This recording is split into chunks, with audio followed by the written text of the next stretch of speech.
Ideate BIMLink now includes expanded material type editing with the ability to swap appearance, physical and thermal material assets across all materials within the project.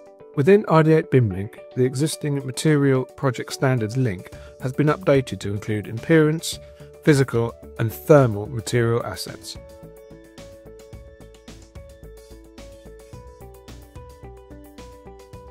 In this example, I'm changing the roof's material assets.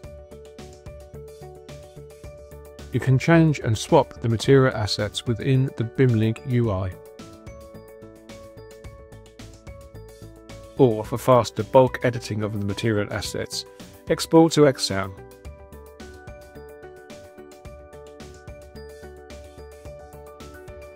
Back in Revit, you can see the material assets for roofs has been updated.